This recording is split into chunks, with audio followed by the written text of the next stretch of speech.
I feel like freediving has actually helped change my life in a very positive way.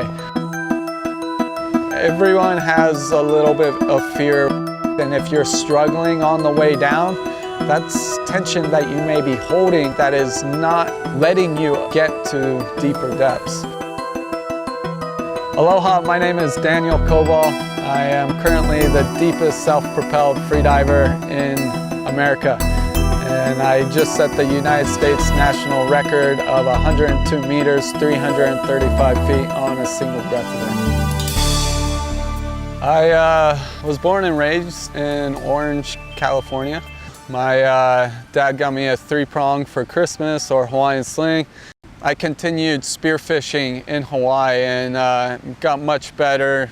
Then once I realized that I was diving pretty deep for fish, I was looking for the next challenge. I realized that I needed to improve my breath hold abilities and my diving, so that's when I started to pursue courses.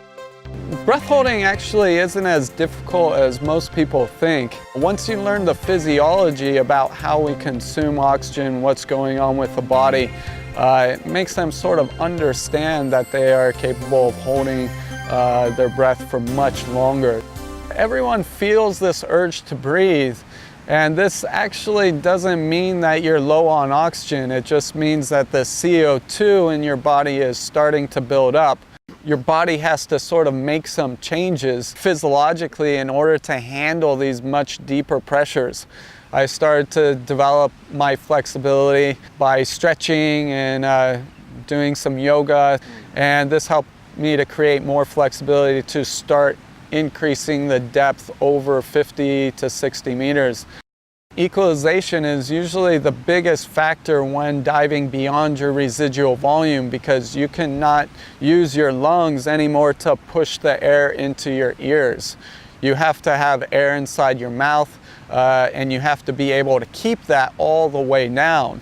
Usually when we start diving beyond 60 meters, we're making increments of 2 meters per dive. So you can see how many dives it takes me to get to 100 meters. So I dive nearly 6 days a week. The reason why we don't really work in feet anymore is just because when you look at your watch after making a 330-foot dive, it's like, wow, that's really deep. When you look at only 102 meters, it's not as deep, so it's not as bad. It's much smaller number, so that's why we work in meters. I actually blacked out at the surface on my first attempt, so this was my second attempt. Everyone has their own comfortable way to breathe up. I personally like to lay down on my back. It's really, really slow breathing. You don't really want to be thinking about your dive too much because you want it just sort of happen. And the technique is huge. Without the technique, you're just going to burn off all your oxygen. Everything's automatic, so I do 5 kicks down to around 15 meters, then 5 more kicks with the monofin. Slimmer kicks down to about 30 meters.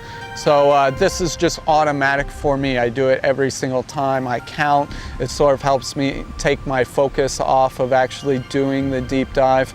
And then my favorite part of the dive is actually beyond 30 meters, I go into what we call the sink phase. And I just let go, basically. I don't have to kick anymore. I don't have to do anything. I'm just sinking like a rock to the bottom of the sea. So this is where I really relax and I just focus on my equalization and just let my body take me where I want to go. That is probably the most enjoyable part of freediving for me. The longer the better. I have to go down over a football field length down, and then I have to swim up that entire over a football field length to come back to the surface. So that's where I sort of save most of my energy, is for the way back up. It's dark down there. It's like you're in space. It's so dark down there, so it can be a little bit scary. they measure the line out, so when you announce your performance, it's exactly that depth. So at 102 meters, there's a plate there, and there's these tags that you have to pull, and you have to grab a tag and bring it all the way back to the surface. If you feel confident that you can actually go deeper, you can't, because the plate is there. So if we're feeling extra good in the morning, it doesn't matter. That's what we announce, that's what we can only dive to. That's sort of the oh my God moment. I'm all the way down here, now I have to go back to the surface. My legs felt strong. You try and relax as much as possible on your way up. Focus on my technique without panic, yeah. Panic just burns oxygen. We don't want to burn oxygen. Coming back up to the surface, around 15 meters, this is where most issues occur, just because the lungs are re-expanding and the blood pressure is very low. You could be very low on oxygen. So this is actually where most blackouts or hypoxic issues occur. I usually stop kicking around 15 feet, and I let myself just slowly float back to the surface.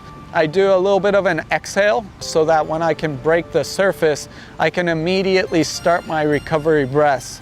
And my recovery breaths, I do a slight pause, sort of like a and this sort of pressurizes my lungs, sort of puts some pressure on the heart a little bit to increase my blood pressure.